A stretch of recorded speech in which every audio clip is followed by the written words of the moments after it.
ஓம் நமோ நாராயணாய. தாயார் திருவடிகளே சரணம். கிருஷ்ணா சரணம். இன்றைக்கு நம்ம வைகுண்ட ஏகாதேசியின் வரலாறு மற்றும் வைகுண்ட ஏகாதேசியின் விரத முறைகளை பற்றி பார்க்கலாம். நாராயணாய வித்மஹே வாசுதேவாய தீமஹி தன்னோ விஷ்ணு பிரச்சோதயாத். வருடம் முழுவதுமே 24 ஏகாதேசிகள் வருவதுண்டு. இதில் மாதத்தில் 2 ஏகாதேசிகள் உண்டு. அது மட்டும் இல்லாமல் மார்கழி மாதத்தில் வரக்கூடிய இந்த வைகுண்ட ஏகாதேசி மிக சிறப்பான ஏகாதேசியாக அமைந்திருக்கிறது. இதில் மார்கழி மாதத்தில் தேய்பிறையில் தோன்றிய ஏகாதேசியை உற்பத்தி ஏகாதேசி என்றும், மார்கழி மாதத்தில் வளர்பிறையில் வரும் ஏகாதேசியை வைகுண்ட ஏகாதேசி அப்படின்னும் சொல்வாங்க.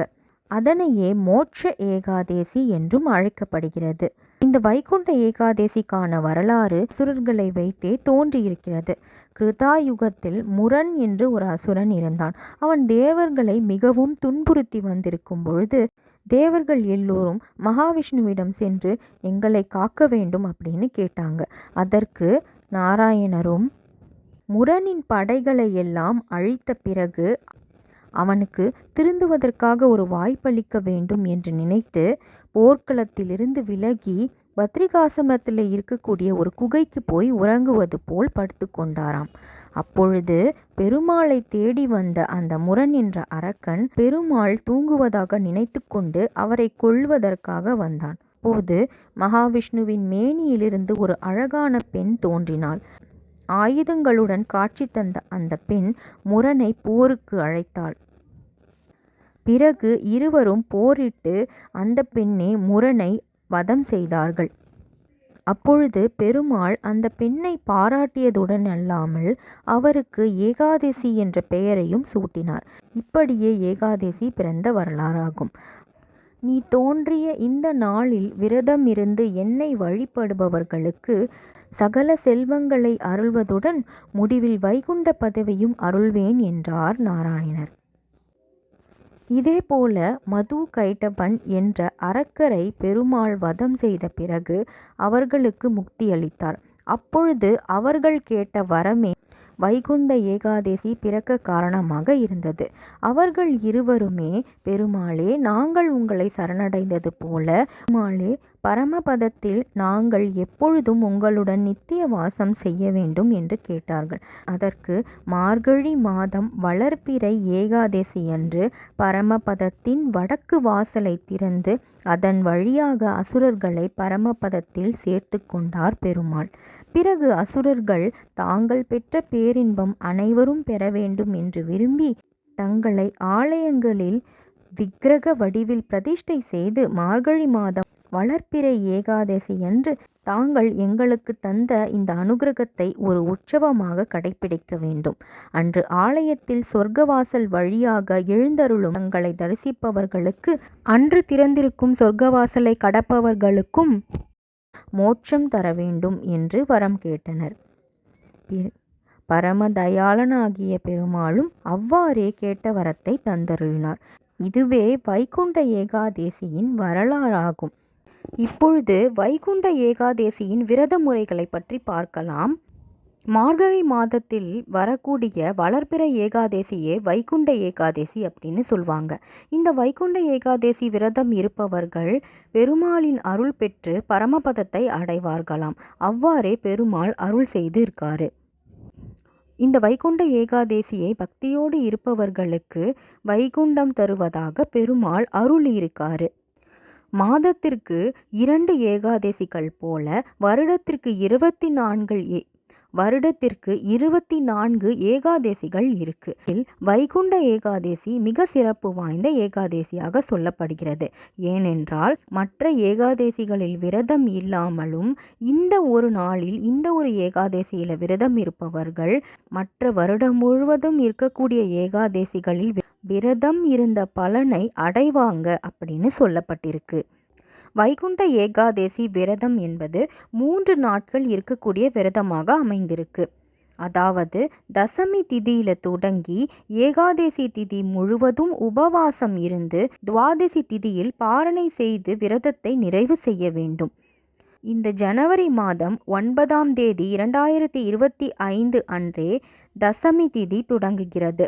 இந்த 3 நாள் விரதத்தில் நம்ம ஆரம்பிக்க வேண்டிய நாள் 9/1/2025. அதாவது இந்த நாளன்று 12:03 வரைக்கும் தசமி திதி இருக்கிறது. அதற்கு பிறகு ஏகாதசி திதி தொடங்குகிறது. அதனால் நாம் செய்யக்கூடியது என்னவென்றால் 12:03 வரைக்குமே நாம் உணவு எடுத்துக்கொள்ள வேண்டும். அதற்கு பிறகு நாம் உணவு எடுத்துக்கொள்ளக்கூடாது.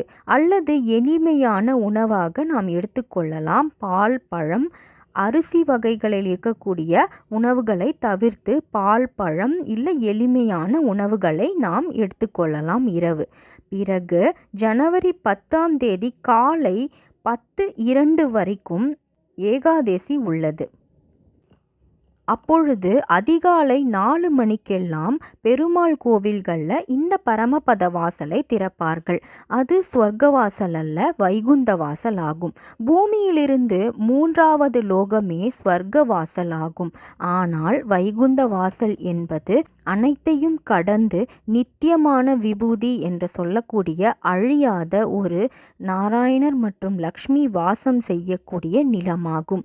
அந்த வாசலையே, அந்த வைகுண்ட வாசலையே பெருமாள் கோவில்களில் நமக்கு 10ஆம் தேதி காலை 4 மணிக்கு திறக்கிறாங்க. வைகுண்ட வாசலை கடப்பது மிகவும் சிறப்பாகவும் நமக்கு மோட்சம் தரக்கூடியதாகவும் அமைந்திருக்கு. அன்றைக்கு 10ஆம் தேதி முழுவதுமே உபவாசம் இருக்க வேண்டும். உபவாசம் இருக்க முடியாதவர்கள் பால், பழம் அவ்வாறு எடுத்துக்கொள்ளலாம் என்று கூறப்பட்டிருக்கிறது.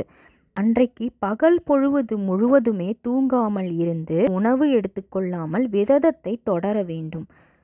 பிறகு இரவு, அதாவது ஜனவரி 10ஆம் தேதி இரவு கண் விழித்து ஜனவரி 11ஆம் தேதி காலை பாரணை செய்து விரதத்தை நிறைவு செய்ய வேண்டும்.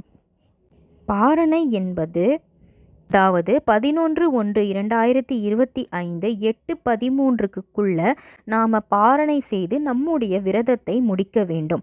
விரதத்தை எப்படி முடிக்க வேண்டும் என்றால், பெருமாளுக்கு 21 காய்கறிகளை சேர்த்து நெய்வேத்தியம் செய்து அதனை உண்டு நாம் விரதத்தை முடிக்க வேண்டும். இல்லை என்றால் எந்த காய்கறிகள் கிடைக்கிறதோ, முக்கியமாக அகத்திக்கீரை, நெல்லிக்காய், சுண்டைக்காய் இது போன்ற காய்கறிகளை சேர்த்து நெய்வேத்தியம் செய்து நாம் நம்முடைய விரதத்தை முடித்து கொள்ளலாம். இந்த 10ஆம் தேதி உபவாசம் இருக்கும் பொழுது தண்ணீர் கூட சில பேர் அருந்தாமல் இருப்பார்கள். 7 துளசி இலைகளை தண்ணீரில் சேர்த்து அதனை பெருமாளுக்கு நெய்வேத்தியம் செய்து அந்த தண்ணீரை கூட எடுத்துக்கொண்டு விரதம் இருக்கலாம். இவ்வாறு 9ஆம் தேதி மத்தியானம் 12:13க்கு பிறகு அரிசி இல்லாத எளிமையான உணவுகளை ஒருவேளை எடுத்துக்கொண்டு பிறகு 10ஆம் தேதி முழுவதும் உபவாசம் இருந்து இரவு கண் விழித்து மறுநாள் காலை 11ஆம் தேதி 8:13க்குள்ளே பெருமாளுக்கு நெய்வேத்தியம் செய்து அந்த உணவை எடுத்துக்கொண்டு வைகுண்ட ஏகாதசி விரதத்தை நிறைவு செய்யலாம். முக்கியமாக இந்த விரதம் இருக்கும் பொழுது எப்பொழுதும் நாராயணரின் நினைவாகவே இருக்க வேண்டும். அவருடைய ஸ்லோகத்தையோ, விஷ்ணு சஹஸ்ரநாமத்தையோ, காயத்ரி மந்திரத்தையோ, அவருடைய முக்கியமான அந்த அஷ்டாட்சரம் என சொல்லக்கூடிய ஓம் நமோ நாராயணாய நமக என்ற நாமத்தையும் நாம் எப்பொழுதும் கூறிக்கொண்டே இருக்க வேண்டும். எந்த ஒரு தீய எண்ணமும் இல்லாமல் நாம் எப்பொழுதும் இறைவனையே நினைத்து அந்த விரதத்தை இருக்க வேண்டும். அவ்வாறு இருந்தால் கண்டிப்பாக நாராயணரின் அருள் நமக்கு கிடைப்பதில் சந்தேகமே இல்லை. அவ்வாறு இருந்தால் கண்டிப்பாக நாராயணரின் அருள் பரிபூரணமாக கிடைக்கும். தெரியாமல் செய்த பாவங்கள் அனைத்தையுமே பெருமாள் மன்னித்து அந்த பக்தரை தூய்மைப்படுத்தி பரமபதத்தை அளிக்கிறார். யார் ஒருவர் தெரிந்தே மற்றவர்களை கஷ்டப்படுத்தி மற்றவர்களுக்கு துயரத்தை தந்து வேண்டுமென்றே தவறுகளை செய்கிறார்களோ அவர்களின் தவறுகளை இறைவன் மன்னிப்பதில்லை. அதனால் எப்பொழுதும் இறைவனின் சிந்தனையில் இருந்து நாம் செய்யக்கூடிய தவறுகளை குறைத்து கொண்டு முடிந்த அளவு குறைத்து கொண்டு யாருக்கும் மனதை புண்படுத்தும்படி இல்லாமல் இருந்து இறைவன் சிந்தனையில் இருந்து பக்தி செய்தால் கண்டிப்பாக இறைவனின் அருள் கிடைப்பதில் எந்த ஒரு சந்தேகமும் இல்லை. இது மட்டும் இல்லாமல் கூடுதலான தகவல் ஒன்றை பார்க்கலாம். ஏகாதேசி விரதம் என்றாலே அதற்கு சிறப்பு பெற்றதாக பண்டரிபுரம் அமைந்திருக்கு. இந்த பண்டரிபுரத்தில் இருப்பவரே நம்முடைய பாண்டுரங்க விட்டலர் கிருஷ்ணர் ஆவார் மற்றும் ருக்மிணி தாயார் ஆவாங்க. இங்கே இருக்கக்கூடிய மக்கள் கைவல்ய சம்பிரதாயம் என்று சொல்லக்கூடிய ஒரு சம்பிரதாயத்தை கடைபிடித்து வராங்க. இவர்களுக்கு பிரதான தெய்வமாக பாண்டுரங்கனும் ருக்மிணி தாயாரும் இருக்காங்க. இதில் இருக்கக்கூடிய குழந்தைகள் வயதானவர்கள் கூட சின்ன வயதில் இருந்தே அவர்கள் இந்த ஏகாதேசி விரதத்தை இருந்து மிகவும் அழகாக பெருமாள் மற்றும் லக்ஷ்மியிடம் அவர்களுடைய பக்தியை சமர்ப்பணம் செய்கிறாங்க. அது மட்டும் இல்லாமல் வைகுண்ட ஏகாதேசி என்றாலே நம் நினைவுக்கு வருவது ஸ்ரீரங்கமே ஆகும். இந்த ஸ்ரீரங்கத்தில் நமக்கு பெருமாள் மிக முக்கியமாக ஒரு விஷயத்தை உணர்த்துறாரு வைகுண்ட ஏகாதேசி அன்றைக்கு. அதாவது ஒரு ஜீவாத்மா எப்படி பூமியிலிருந்து பெருமாள் மற்றும் தாயாரின் அருள் பெற்று வைகுண்டம் அடைகிறாங்க என்பதனை பெருமாளே செய்து காட்டாரு. ஸ்வர்க்கவாசல் திறப்பதற்கு முன்னாடி பெருமாள் சர்வ அலங்காரங்கள் செய்து கொண்டு ரத்தின அங்கி சேவையை அணிந்து கொண்டு அங்கே காத்திருப்பாராம். அப்பொழுது ஜீவாத்மாவின் பயணம் எப்படி தொடர்கிறது அப்படின்னு பார்த்தீர்கள் என்றால், பூமியிலிருந்து இறைவனின் அருள் பெற்று பிறகு வைகுண்டத்திற்கு நுழைவதற்கு முன்னாடி விரஜா என்ற நதி ஒன்று இருக்கும். அந்த நதியில் அவர்கள் நீராடி அவர்களது பாவங்களை அனைத்து அழுக்குகளையும் ஆணவம் அதையெல்லாம் இறைவன் போக்கி அருளிவிட்ட பிறகு அவங்க வைகுண்டத்துக்குள்ள நுழைவாங்க. அதை நம்மிடம் செய்து காட்டுவதற்காக பெருமாள் ஸ்ரீரங்கத்தில் இங்கே இருக்கக்கூடிய ஒரு கிணறையே விரஜா நதியாக நினைத்து கொள்வார்களாம். அதனால் அங்கிருந்து எடுக்கக்கூடிய அந்த கிணத்து நீரை பெருமாளின் திருவடிகளில் சமர்ப்பணம் செய்த பிறகு பெருமாள் பரமபத வாசலின் கதவை திறந்து பக்தர்களுக்கு காட்சி அளிக்கிறாரு. இங்கே மிகவும் சிறப்பாக நடைபெறுவது என்னவென்றால், அங்கே எப்பொழுதும் இந்த வைகுண்ட ஏகாதேசி தினம் மிகவும் சிறப்பாகவும் பக்தர்களின் வெள்ளத்திலும் நடைபெறும். அப்படி இருக்கும்பொழுது கடைக்கோடியில் இருக்கக்கூடிய பக்தர்களும் பரமபத வாசல் திறந்தவுடனே கோவிந்தா கோவிந்தா என்று அழைப்பார்கள். அப்பொழுது பெருமாள் பரமபத வாசலை திறந்த உடனே வேகமாக வந்து கடைசியில் இருக்கக்கூடிய பக்தருக்குமே வந்து தரிசனம் தருவாராம். இது போல 1 மணி நேரத்திற்கு மேலாக அங்கே இருக்கக்கூடிய அனைத்து பக்தர்களுக்கும் முன்னும் பின்னும் வந்து வேகமாக சென்று அனைவருக்கும் தன்னுடைய திருக்காட்சியை அருள்வாளாம் பெருமாள்.